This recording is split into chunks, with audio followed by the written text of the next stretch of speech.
Welcome to another episode of Who Made That Song podcast.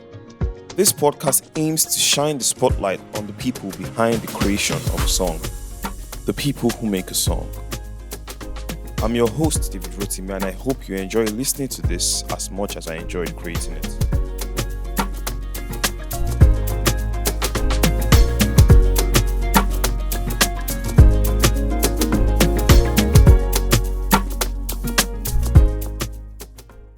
How did you and E06 meet up to create that song? Because that's like, if you want to mention like maybe top 10 songs from E06, you're definitely going to have to mention that.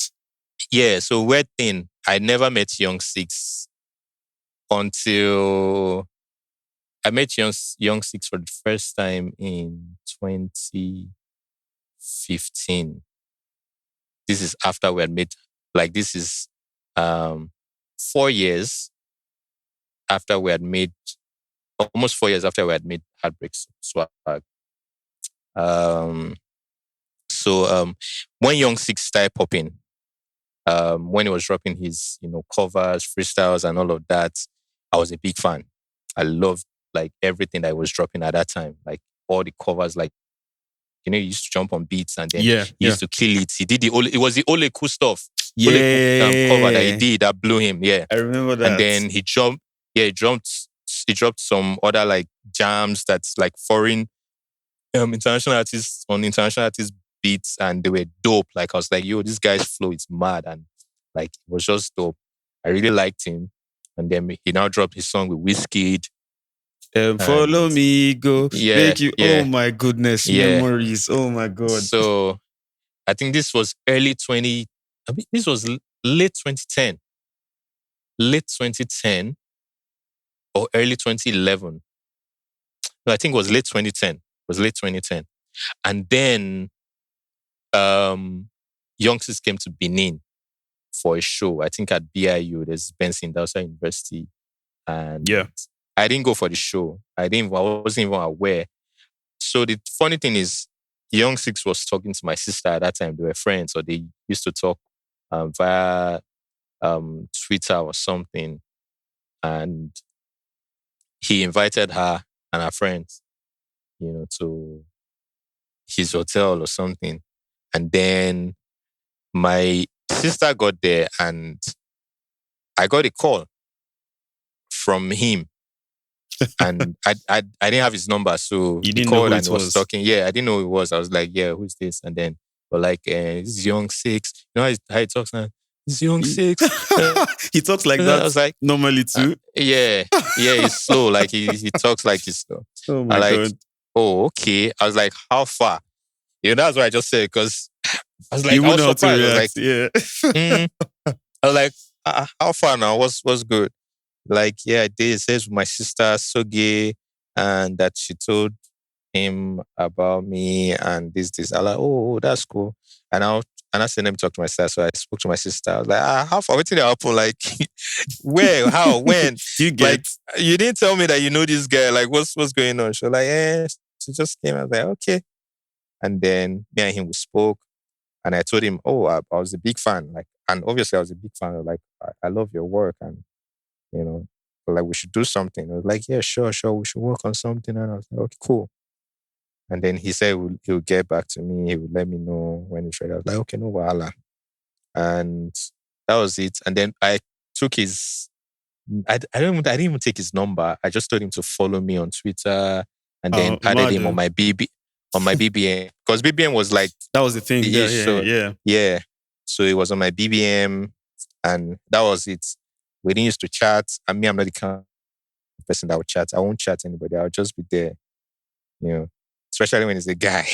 So, and that's the thing with me, because like I said, for a long time, I didn't used to approach anybody or ask anybody for anything. Even when I was doing music and with people that were popping, because there were a few people that I tried to reach out to. And I'll send emails to them, but like, the response you get, sometimes they'll say, just okay, discourages you. we'll get back to you. Yeah, we'll get back to you. And then they never, it's like you keep disturbing them. So I stopped asking anybody for anything. So even whether you're a big artist or whatever, that's your business, your headache. I will love your music. I'll be a fan, but that's where it ends. That's where it ends for me. So he was on my BBM, and then once in a while, we'll text, maybe like 2 times for a couple of months. And then by this time, this was 2011, by this time, he hit me up.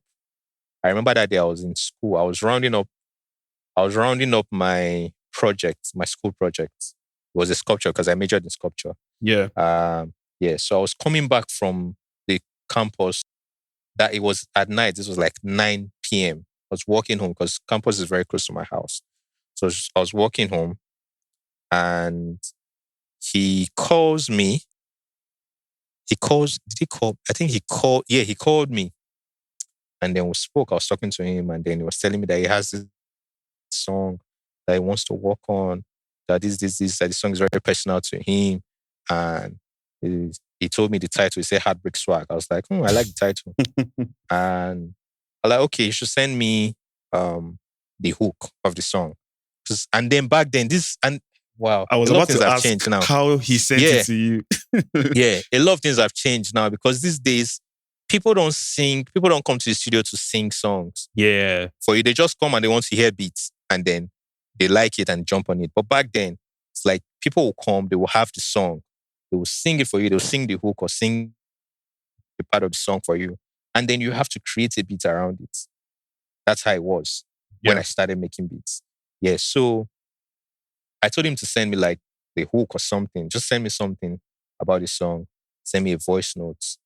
And then I'll listen to it and see what I can come up with. I was like, okay. And then he explained, it was like, it was very like, man, this song, he loves this song, that it was very personal. Till today, I've not really asked him, like, did really break your heart? Because that song sounded too personal. It sounded personal because he was very... I mean, it was very detailed. It was like phase 1. I met her in Lekki, something like that. All those kind of things. They go down a strong team. So he sent me the voice notes. No, he sang it for me over the phone first. Yes, he sang it for me over the phone. Interesting. Like, okay, it's cool. Okay, send me the voice note. Just send me a voice note. He said he would send it to me. I think he sent it through, it was email. Because I can't remember if BBM had voice notes at that time. I can't remember. It was, I think it was true. I'm not sure whether it was BBM or whether it was email, but he sent it to me. And then he sent me, and then he asked me, while we were talking, he asked me if, that wasn't immediately. So when he sent that to me, I listened to it. I was like, okay, I'll come up with something, but you should give me some time. I didn't even work on that song immediately. It took me 2 months. Wow. I didn't start the beat. I didn't start anything. But the song was heavy on my mind. I was thinking of it. I was like, I would listen. Sometimes I'll go back, listen to his voice notes. And then I'll be like, I started creating the ideas in my head. Okay. Yeah. So I knew that if I had to work on it, I didn't want to start working on it. And then I have to start, because sometimes when I'm creating, I might create to a point, then scrap some things again and come back. I didn't want to do that. I just wanted to start and finish. So I have this process sometimes of, just creating stuff in my head. I'm building it in my head, and it might take months. I'm building it in my head. Every time I remember, I'm building it in my head. I'm just adding sound, like what I would like to play on this, what I would like to do on this. I'm building it in my head. I'm just putting it there. And that's what I was doing. But I knew something was missing. I wasn't sure. I wanted to make it unique. I wanted to make it different. I wanted to make the beat heavy and also soulful. Yeah, the strings. Yeah.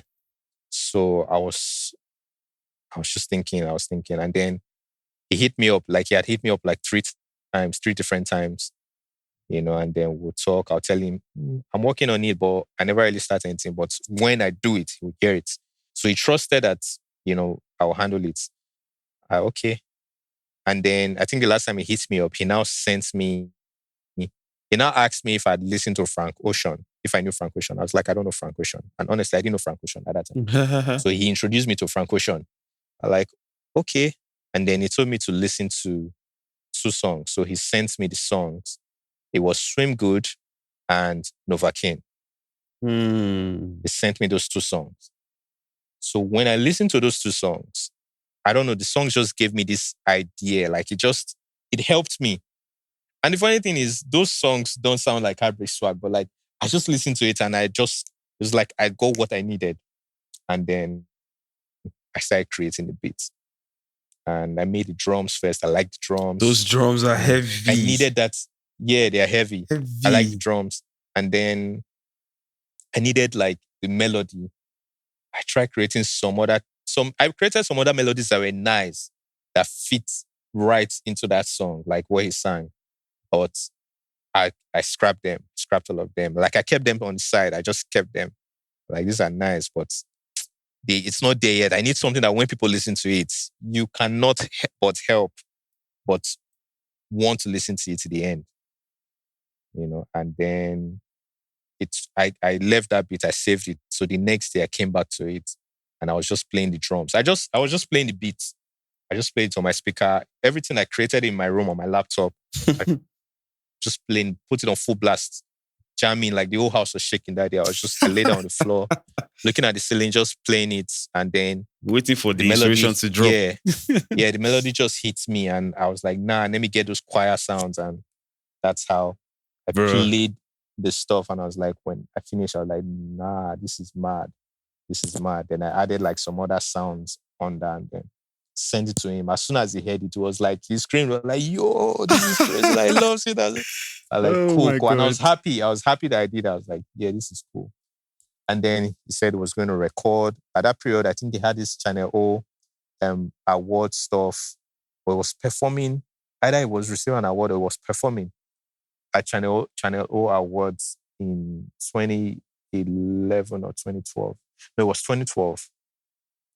By this time, it was 2012.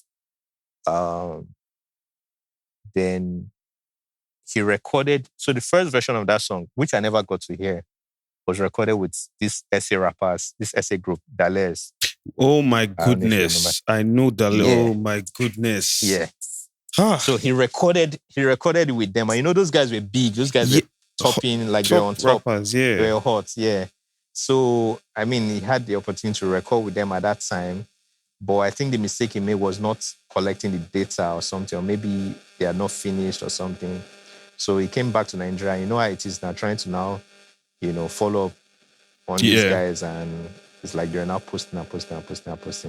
And he was getting tired and frustrated. And then he just called me and told me that, because when he first told me recorded with them, he was so excited. But later he was like, man, that he's not hearing anything from them, that he will record the song himself, everything himself. So he ended up doing it himself, and it came out on his debut album.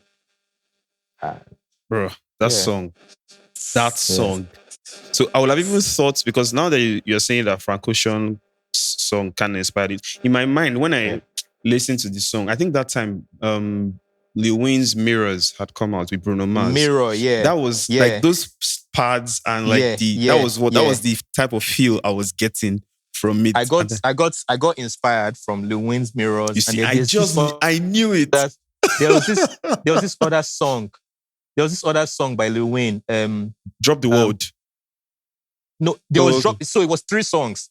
It was Drop the World, Pussy Money Weed, and Mirrors. The Mirrors feel is almost like oh my god, this is yes, you know now. Yeah. Man, this is so interesting. Like this is so interesting. My goodness. That was a beautiful record, honestly. And if you listen to those 3 songs I mentioned, the Mirrors, they're evergreen. They're like So even Heartbreak Swag is still.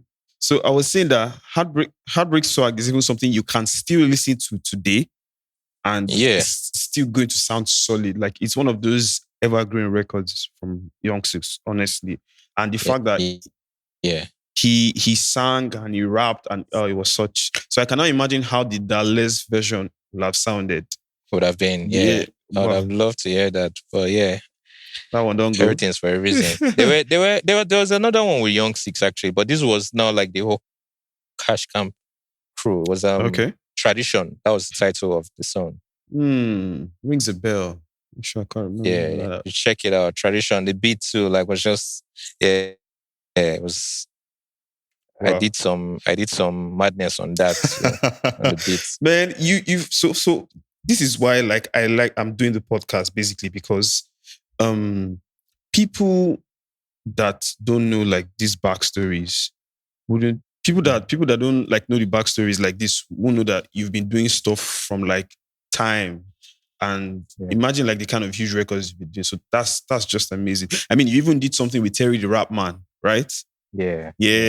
That's like you've actually been grinding from time, and that's honestly amazing. So now let's get to so if you don't know, if you're listening and you don't know, Omah Lay in late 2019 dropped his Get Ladipoe. I think that was about 4 or 5 songs that literally shot him into the sky. In 2020.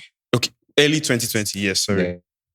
Okay, Yeah, it was You that he dropped, the single You he dropped in 2019 before all of that. No, we met in 2019 and just made like he loved my beats. He loved my beats and then worked on it. So it didn't drop until 2020. So it was in the Get Ladipoe that it finally dropped. So you produced Yeah Yeah on the EP. So you already started the conversation that led to how you met him. So you were saying like from when you were about to leave Sound City, you spoke to like the head of music there. And you were like, oh, if you know anybody that wants to work and stuff like that, that he should hit you up.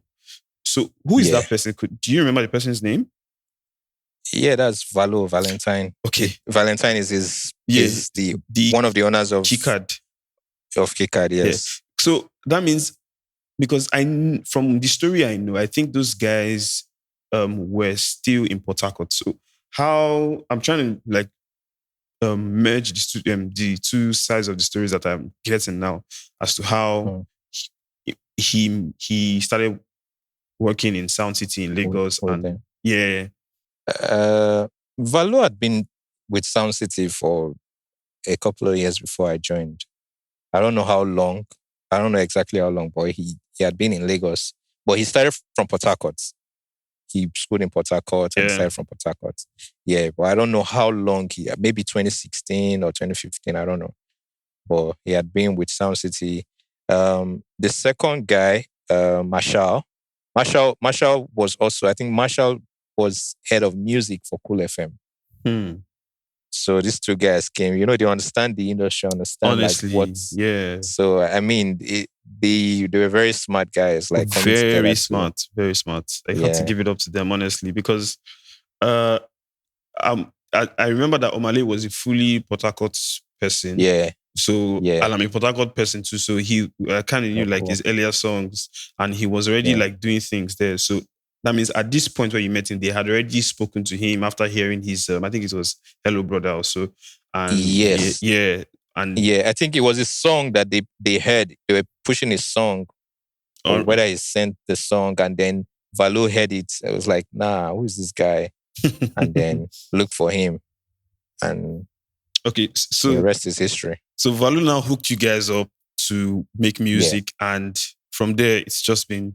I mean, look at Omah Lay today. Come on, it's so like we can comfortably say that 2019 was a defining year for you and like your career, because that was like when you made a lot of major moves. So how did you? If I'm just to clear the air, you are a producer under Mavin Records right now, yes? Yeah. So how did you now get?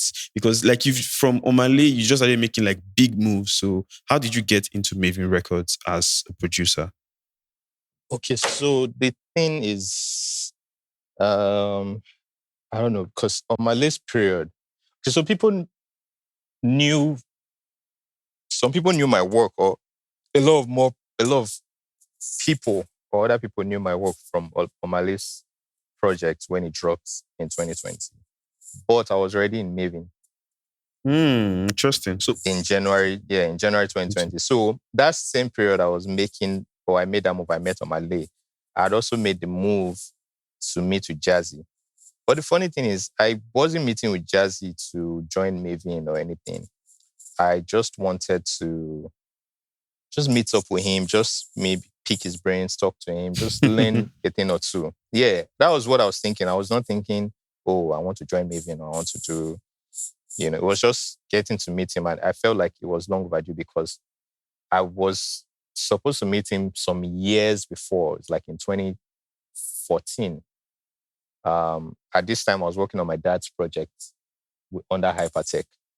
And then I had Jazzy's number. Mad. And then I texted him that I would like to work with him. Like, I would like him to work with me and co-produce on my dad's album. And he was willing to do that. He said, oh, he's down. And that whenever I'm in Lagos, I told him I was in Benin at that time, but when I come to Lagos, then I will find a way to link so that we can make it happen. Because I really wanted, Jazz is one of like my mentors, like my inspirations and all of that. So I was looking forward to that happening. And also I knew that, he somehow was a fan of my dad's music, because before that time, from the Banji's Entertainer album, they had given credit to my dad at the back of the album for sampling one of his music. Like, they sampled on that Igwe song. Yes. Yeah. I just knew it. So it's a sample from, the bass line is like a sample from one of my dad's songs titled Arabade. Yeah. So it was, so I already knew that, okay, yeah, they fuck with my dad, and he would be willing to also want to jump, on something like that, with a legend. So, and he was willing to. So he messaged me back that he was down, that whenever I'm in Lagos, I should let him know that he will send his driver to pick me up and all of that. But all that period I was going, because I was always going to Lagos, like they'll fly me in, fly me back. It was very tight for me. And then I was on the mainland. So it was impossible, because I'll wake up from morning straight to the studio. I walk till like maybe midnight and then back to the hotel. And then we'll do like maybe 4 days in a week, and then fly back to Benin, then maybe another time. So I had like up to 4 different, trips like that. Yeah. Working on the album. And then so it was impossible to meet him. So after that time, I never messaged him again, Jazzy or anything. So in 2019, when I left Sound City, I texted my cousin. My cousin's a lawyer. I noticed she's friends with Jazzy. And it was like on her IG, sometimes like I'd seen she and Jazzy, like maybe they'll hang out like in a party or something with other friends and all of that. I was like, Titi, Jazzy, tell me, because me and her were pretty close. And she was like, oh, yeah. I was like, I'd like to meet him, Sha. I'd like to just, just have a one-on-one with him. Just, even if it's for 30 minutes, just meet him. Yeah. And she was like, okay, she'll talk to him. I was like, okay, cool. So she spoke to him, and then he said, oh, that's no problem. But when he's ready, when his office is ready. So at that time, I wasn't sure. I was like, which office? I don't want to see your office. I just want to meet you. If it's 30 minutes, do you understand? And then I didn't know it was a new Mavin place, that they were building at that time. So I wait. After a while, I was expecting, okay, maybe you hit me up, but I didn't hear anything again. This was like around September, October had passed. By November, I'd even forgotten about it. I wasn't even thinking. I didn't remember that I made such move. And January came, beginning of January. I think January 5th, I just got a message that Jazzy, so from my cousin. So he hit my cousin up that he was ready to see me. So he remembered. I didn't even remind her to even remind him or anything. It was just, he just messaged that, so she texted me that, he had messaged her that he's ready to meet me, see me, that if I'm available for the next day. I was like, you have to be. Yeah, but I was really nervous because I wasn't ready. I was not ready. And this time I'd not really made music. I'd not produced for anybody. I wasn't making anything. Yeah. The beats I had were like half-done beats that I was still trying to make, because I was trying to get back after like almost 2 years of working at radio that I was not really making any beats. The only one I'd made successfully was the Omah Lay's own, that I originally made for Rema. But, I did not get it across to him. So when I met Omah Lay, it was just a leap of faith. Me, I was not even thinking Omah Lay would blow. I was not even thinking far. I was just, let me just do this thing. Let me just put my stuff out there. I was not thinking anything at all. So when Omah Lay even blew, it was like, this guy they blow, and this was after he dropped You. So in my mind, I was like, You is going far, but it was just there. Do you understand? Like a lot of people knew the song, but did not know the artist. It wasn't until he dropped his EP that he just blew. And that had like a ripple effect on my own career. That's honestly amazing. So, so in January, when I finally went to see Jazzy, and I was in the studio, we hung out. It was just me and him. We were just talking for like 2 hours. We're just gisting random stuff. And then, before finally it was like, oh, let him hear what I have. And I, that's a script like, I've not done anything in a while. This one is not mixed and mastered. They were like, no, just play. Let me just hear. Like, I was like, okay. Because I didn't think I was ready. And then I started playing him like old stuff, played him some beats, playing all the, and he was liking everything. That's mad. Like I'll play it and I'll be looking at his reaction and he's bopping his head and he's dancing. Some of them is more, I'm like, this guy, they actually feel this thing, sha. Even before I left, he had picked 2 beats. He said I should send those 2 beats. And I was like, wow. Okay. And then it was now a case of, after listening to the beats, it was like, so how do I see myself? Like, what scenario do I see myself here?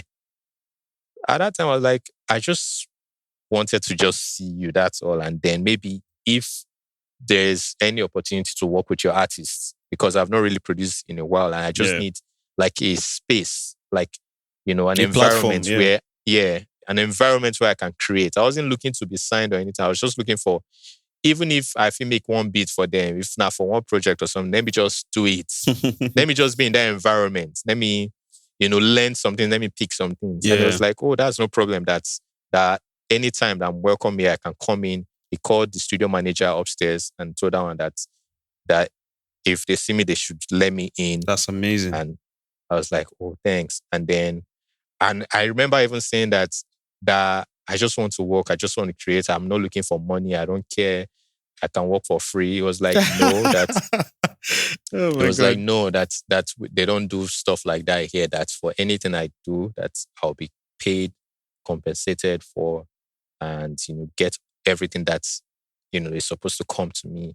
And he explained like, the royalties, splits and all of that. I'm like, oh, that's cool. And then for every song, as every song is put out, an advance is paid, for that song. I was like, oh, really? So that was kind of like, something to encourage me. So when I started working at Mavin, when I joined Mavin, when I started going to the studio, I was just going there because Jazzy told me that I can come. So I wasn't even an employee or anything. It was just me going there. And then I'd work for like 3 months, like 2 months before the lockdown happened in March. But before the lockdown happened, the HR had approached me and she was like, we have to make this official because it's not nice that I'm working and I'm not earning. Yeah. So at least for my engineering work, because I came in as an engineer to just record the artists. Wow, that's interesting. In the label. Yeah, so my engineering work, I'm supposed to be getting paid. So I get paid. And then if I even do any mixing, they will also pay me for that mixing apart from my normal salary. And I'm like, oh, really? Okay, wow. Cool. And then I can be making my beats. So I was making my beats too. And then the artist did. By this time, Starr was still under like the academy. Development. Yeah, development. And then we're all working, Magics too. And this is so interesting. So yeah, we're just working. And a couple of other people in the academy too that you guys have not even heard. I can't even imagine how many people. So yeah. So we're working. And then, I started to impress people because people started to pay attention. Like, oh, this guy's beats, is different. His sound is different. And then I started to just build that relationship step by step. And then by September of last year, that's when Sega hit me up like, we should see. And then it was now a case of, oh, we want to have you officially sign you as you're a Mavin in-house producer. I was like, me, I was surprised. Like, it has reached like this. No. From recording engineer. Did I do that? Yeah, what did I do? Like, I've not put out, at that time, I've not even put out anything. It wasn't until this year that, started to put out stuff that I produced. So I'm like, okay. So I felt like, yeah, they obviously saw something and they believed in what I had. And I also knew that it was now time for me to take advantage of that. Definitely. And, also sell myself in the label, because you can't just be there. You have to work. You have to put in the work. Sure. And then you have to sell yourself in a way that, they know that, oh, yeah, this guy has something to offer, because that way the label will also take you very seriously. And, we've been working. I've built good relationship with them. And, this is such... It's only good. This is such an amazing story. Honestly, like, my God. From just like randomly wanting to see. So it seems like Jazzy is like a generally great person, because these stories are always consistent, like across board from people that have met him. Like, he seems to just like always support people, and like you can even see from like his social media, like he's always like posting people's stuff and all of that. It's honestly amazing, and I'm really excited for you and like for all the stuff that you've achieved so far. So now you got signed to Mavin, and you literally produced the song of the year, arguably the song of the year, Feeling by Ladipoe and Buju. How did that happen? Bro, I don't know. I won't say I don't know, but in the beginning stage, it was like, okay, let's just do something. And you're not very sure of how it's going to go. You're not even thinking, oh, this is going to be the biggest song or anything. Yeah. You're just making music. And even the Buju stuff, I just feel like it was fate.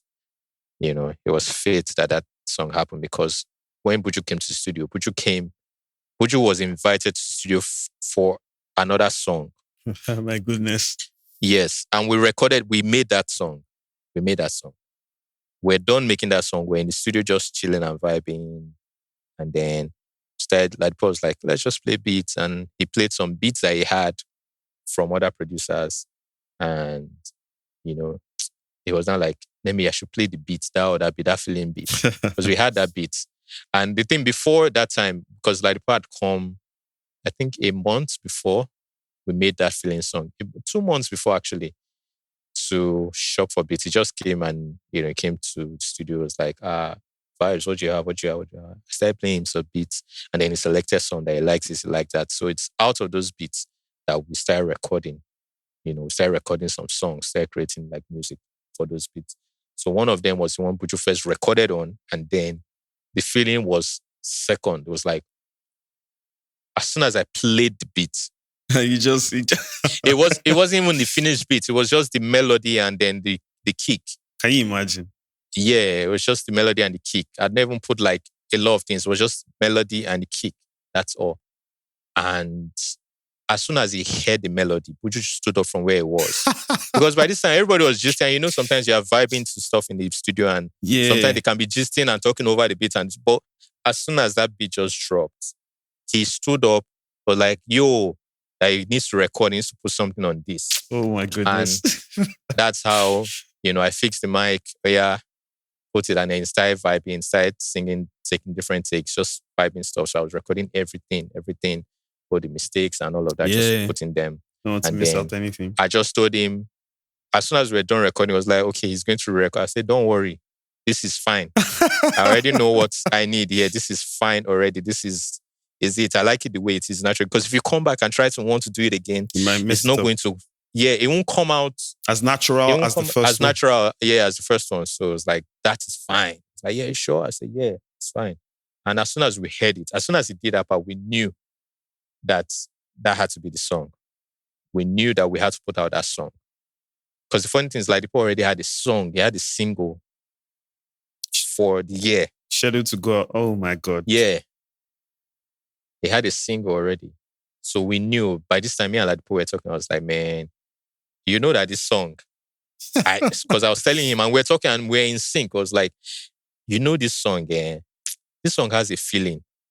And no pun intended, like the title thing, but like the song has a feeling that people need this song right now. Yeah, like everybody could relate to the lyrics, and oh my God, it was like... So that was what, because the more we listen to it, like, no, people need this song, because I don't think people have had this kind of song in a while.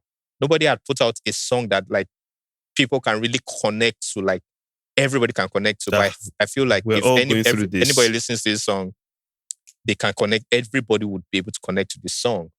And it was like, yeah, that he's seen what I'm seeing. He's seen it. That he's 100% down for that. Like, let's do this, man. We have to do this. So he was like, man, he has to drop this song. I was like, I think so too. You have to drop this song.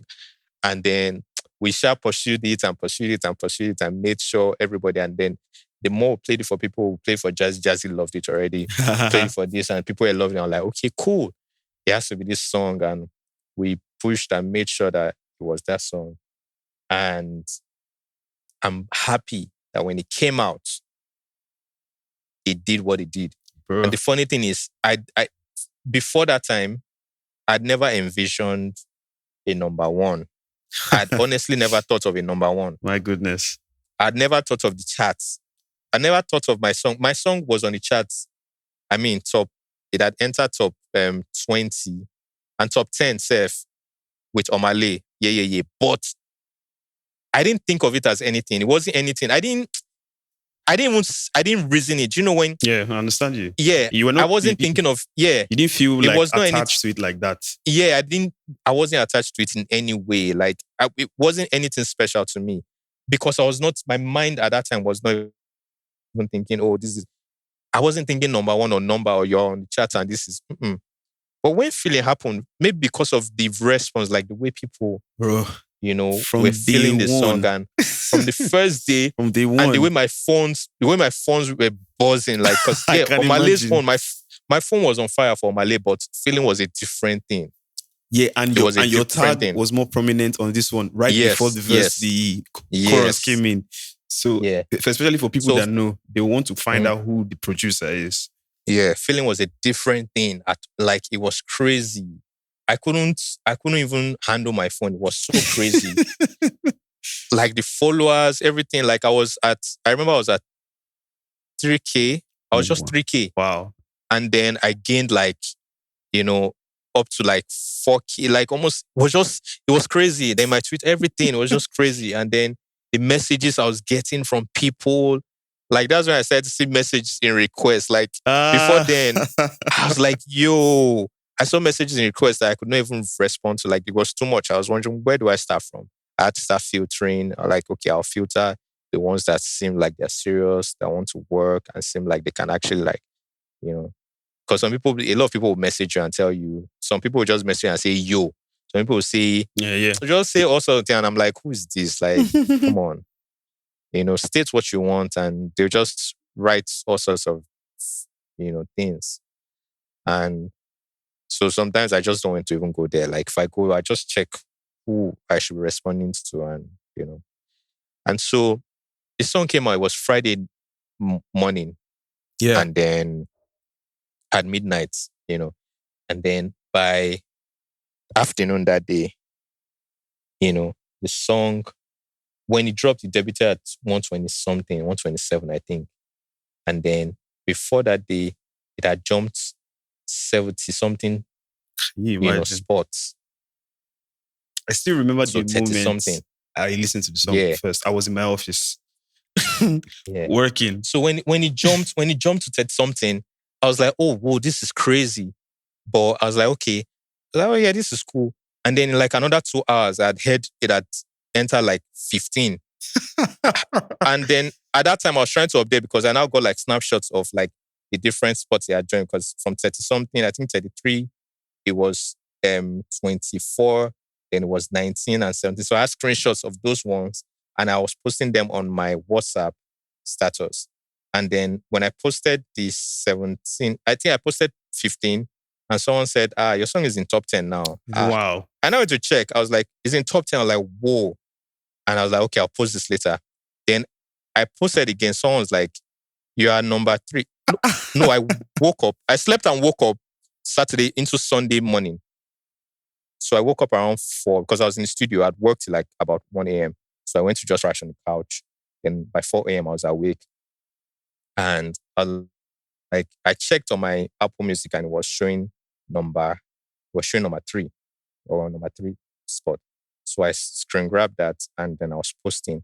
As soon as I posted it, somebody in our camp just texted me. I was like, yo, guy, we're number one. I Right like showing before my children, your like, we're eyes. number one.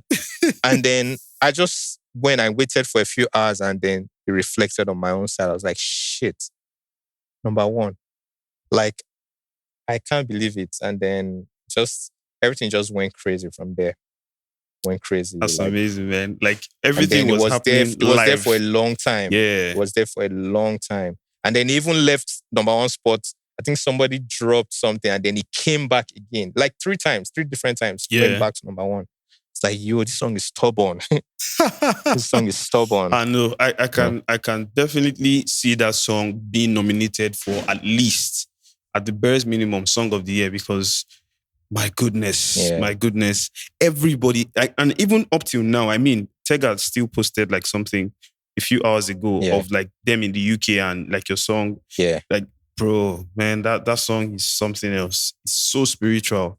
Like there's just something about it. And if we want to keep talking about feeling, we're not going to finish, but let's move on, honestly. So on Crayon's EP also, one of the biggest songs of the 4 a.m. EP was Too Correct with Rema. And you also produced that. Was this after you had gotten signed by Mavin? Yeah. This is after I got signed. It was myself and Crayon created that. I think Crayon dropped in March. Yes, that was March. Yeah, so we worked on that project between end of January to beginning of February. Yeah. Sometime January, mostly January. I initially wasn't on that project or was supposed to be on that project. The songs were already picked for his EP.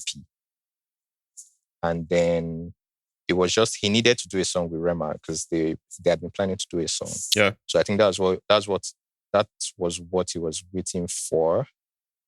Before the Rema song, I did, because I basically handled the whole project somehow, because I did the recording engineering for all the other songs, like all the songs on the project. So the one with Bella Shmurda, I recorded Bella Shmurda's part, because Bella Shmurda came to the studio to work with Big N, DJ Big N. And then I think that's when Crayon knew about it, so he seized the opportunity, came to the studio, and then he needed somebody to record. As at this time, there was nobody available except me. But the funny thing is, myself and Crayon were not tight at that time. We're like, we're still getting to know each other. Yeah. It's not like he used to come to studio every day. So we didn't know each other. We didn't used to talk or anything. You know. So he came, approached me. I think somewhere in his mind, and he thought maybe I would act up or form or something. I don't know why he was thinking that, because the way he was grateful, like when I recorded Bella, because if you don't catch Bella at that time, you probably won't be able to, again. Yeah, it might be hard. So I made that happen. I recorded Bella's part, and then that was it. And then he was grateful. And I was like, it's my work. Now work where they employ me for a year. So, okay, you were still doing like just the recording engineering for Mavin. Yeah. Okay. Yeah. I'm still a recording engineer. I'm still an engineer for Mavin. I still have my job. Oh, that's interesting. So after that, I think it was the next few days after that, or a week, almost a week, or either a week or some days, or was within a week, him and Rema had, planned to work. So they came to the studio and listened to beats. And then I played a couple of beats. Some of them were feeling them. And then, Rema had picked like 2 that he liked. And Rema just said, I should play some more. And then I played the 2 correct beats. But the 2 correct beats was just a melody. There were no drums, nothing. As always. So, it was just that melody. And as soon as he heard it, he was like, nah, this is it. I was like, okay. So as soon as he chose it, I started playing the drums. Right there. Wow. Right there. Because I was going to talk about the drums. Added the piano part, that trumpet, pam, pam, pam, just added that part. So I didn't play a lot of things on that beat. Added the drums, added the bass line, added that. So the things I played after they recorded were those, drum rolls and those were the things. Those were what I used to. If you notice, the beat is a simple loop. Straight it's beat. Kind of like a loop. I just looped it. Yeah. So I only played the rolls, after we had recorded. So when I knew they recorded this part, so I created like pauses and played the rolls to give it, a different feel. And then after we had made, in fact, the day we were making that song, after Rema had done his part and left, Crayon was making his part, recording his part, and then we're done and we're playing the song. That day, Jazzy happened to be in the studio. Jazzy was going home and he was coming down because the studio is upstairs and then there are 2 other studios downstairs, like middle floor. And then Jazzy was coming down. And I think the door was open. The door of the studio we were working in was open. So he heard sound and he walked in. And in fact, he didn't walk in, he danced in. And that was how I knew, okay, this song is ready to go. Hard. Yeah, this song is hard. And he was like, this is man. He was dancing. He was really dancing. I can't even imagine. Like, man, that's so great. Cool. That's cool. And then, automatically that song made it to his EP. Yeah, that one was guaranteed. That one was like, no, this is the song we are pushing. This is the song. And I'm like, okay, cool. So then a couple of days later, Crayon came to the studio. I was working. I think I was done with a session. I was just watching videos, because I like to watch videos, YouTube, comedy videos, or just watch documentaries of artists or documentaries of like stuff, history, And I was watching stuff, and I really don't like people distracting me when I'm in that space, in that zone. But he came around. It seemed like he was in the mood to record, gingered. He asked me whether I was like, I'm just resting, sir, but okay, he should wait around, just chill. Maybe later we can work on something. And then he waited. He kept calling me like to ask if whenever I'm free, I should let him know so that he can come. Like, okay. And then I called him and then he came to the studio, but we didn't start work immediately. I made him sit and we listened to like some old songs, listened to all them Snoop Dogg, them Pharrell, them Justin Timberlake songs from like the early 2000s, mostly songs from 2000s, them Jay-Z, songs that he really didn't know much about. Like I needed him, like we have to be on the same like space if we have to create, And then we're done with that. And somehow he now said, I just started making a beat. And then the beat was the song Man Them. Yeah, that was the second one you did. Yeah. So I was making that beat and then he started, freestyling into it. And I was like, you know what, let's record the song. And we made that song that night. And he said I should create a space for one the feature that he doesn't know. Yeah. Oh, he didn't know at that time. It was like, yeah. So we'll just send it to like different people and see who's down to jump. And then I created that and then sent it. And then in like 2 days, one day I recorded a spot and sent back. And that's how Crayon called me and told me that the song is making the EP. I was like, I thought you guys had song before. But like the song is like, by this time I had 2 songs. Like, oh my wow, God. That's dope. And then the last one, In Sync, it was London who produced that, but I recorded the whole song. Oh, okay. So he came to the studio and then we recorded, we sat down, put heads together. And then the part Ayra started to, like, we had to invite her, order, just, to just make, the sound, like the sonic direction of that album was just... Yeah, and I think generally for all your productions, there's always this special identifying, like you can almost tell that, oh, this is Andre, because you can almost feel it.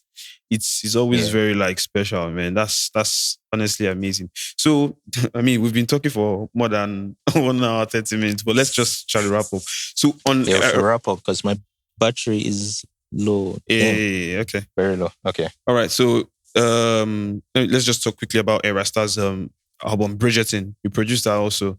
How was it like working with Ayra Starr? It's always fun working with her. She's a vibe. She's a vibe. I mean, no pun intended again. Nah, she's a vibe. She's just vibe. It's fun and she's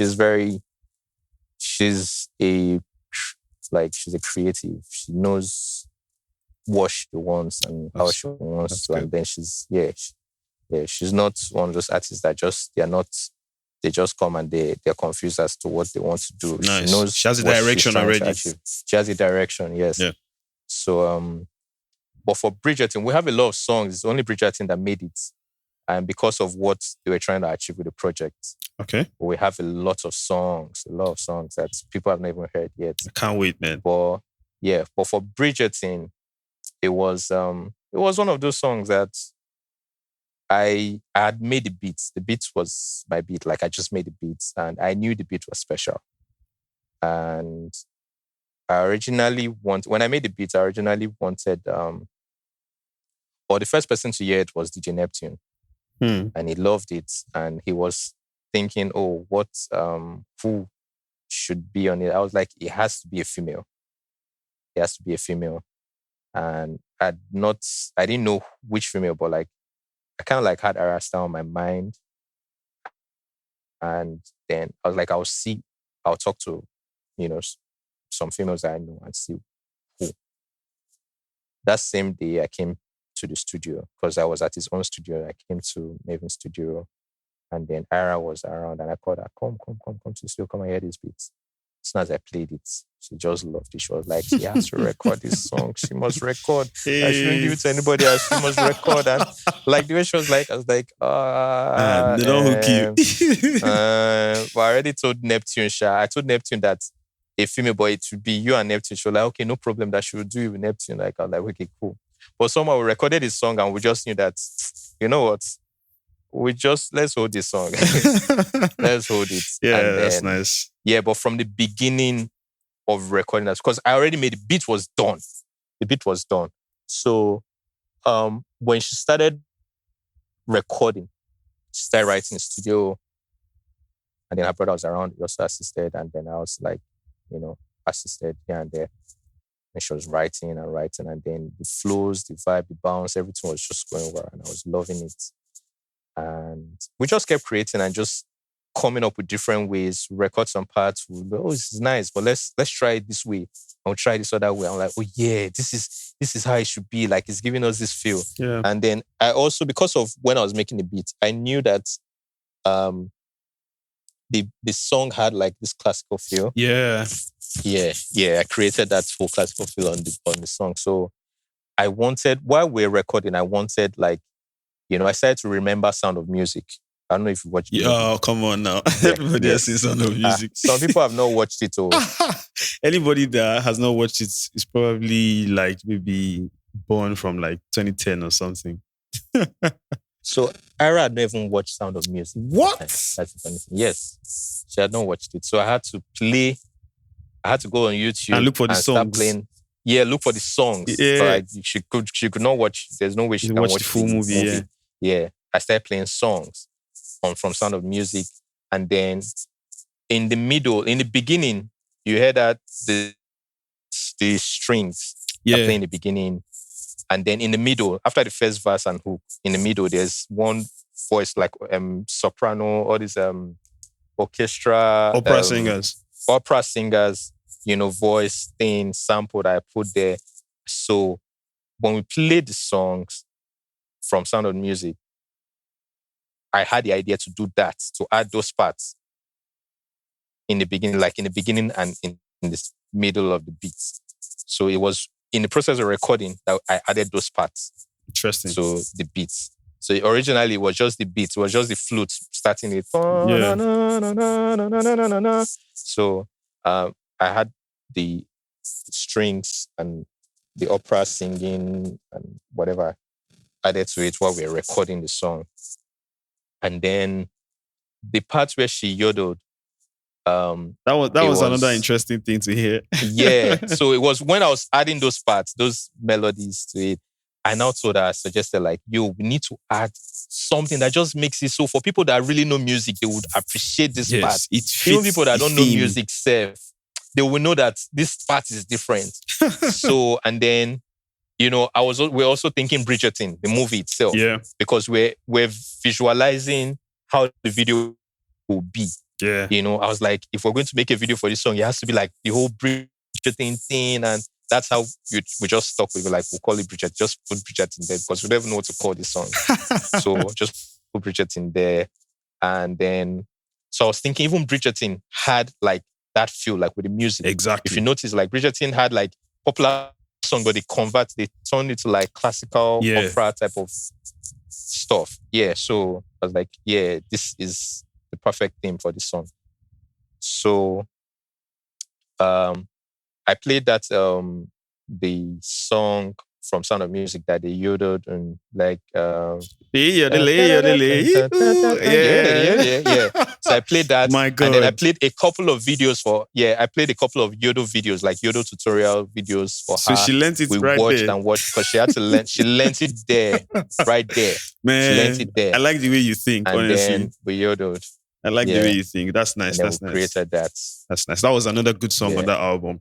And like you said already, you're still an engineer for. Okay, you said you were a recording engineer, but you also like mixed, if I'm not mistaken, Ladipoe's BET Cypher. He's a BET. Yes, I mixed his BET Cypher. That's amazing. So you don't get anything when you know you do, basically. No, for the mixing part, I never strong like that because I focus more on production. I don't really like to mix, but when I can, I do it. And you also did something for Rema with Tom Tom. Your hands are just everywhere. Okay, Tom Tom that's still ongoing right now. Then I mean, there are some songs that I didn't produce the songs, but I mean I made the songs happen, like Bounce. I record Rema's Bounce. Oh, okay. I recorded the whole song. Ayra Starr's Sorry, I recorded the whole song. Wow, I love that. Okay, so it's like you're always involved with stuff like Don Jazzy is, because those two songs now, Don Jazzy was directly involved with the production. Oh yeah, that's true, because he sent me, so the thing is, he doesn't have time to record, so he sent the beats. So are you the only recording engineer? No. Myself and Louder. So I think Louder is someone else I want to speak to, because all the recording engineers just kind of moved to producers / mixing engineers, and it's just amazing to see. I really love what's happening with you guys. So as we close, I mean, I would have really loved to speak about the music business, because I remember you said that it was at the point where you met Don Jazzy that he started to tell you about royalties and stuff like that. So before then, you had no idea of like things like split sheets and stuff like that.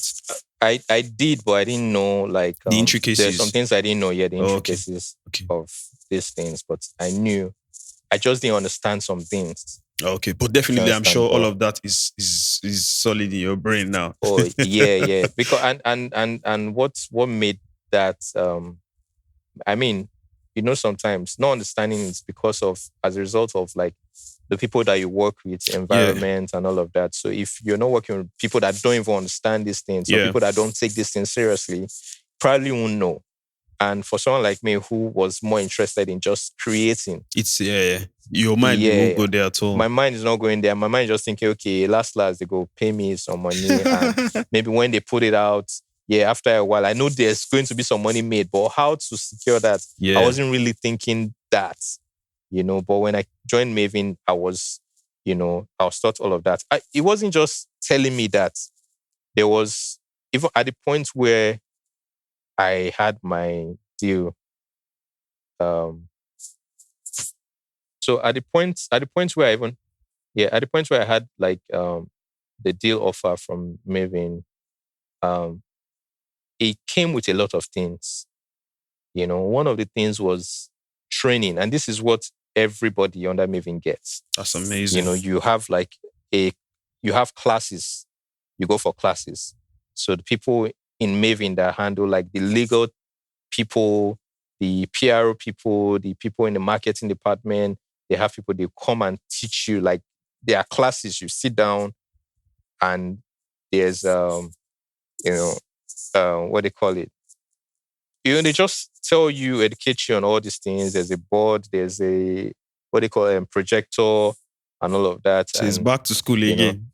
Yeah, it's back to school. So they teach you all these things. They tell you everything you need to know. If you should get a lawyer. So there are like a couple of questions I like to ask people like when they're on the podcast. So I mean, you've achieved like a lot in the short time you've started. So what are your plans for longevity?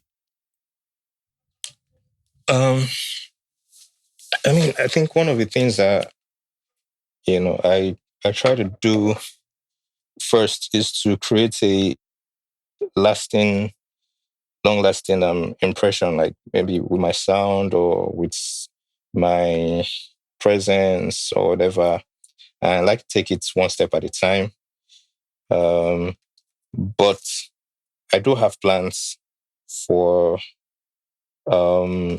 like I said, I have plans to do like start a clothing line, a fashion brand. And I'm not even talking like I'm not trying to do like small.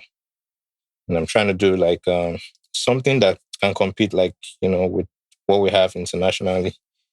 I also, I'm not even looking, I'm already into tourism, but I mean, I plan to start like series or something, just, um,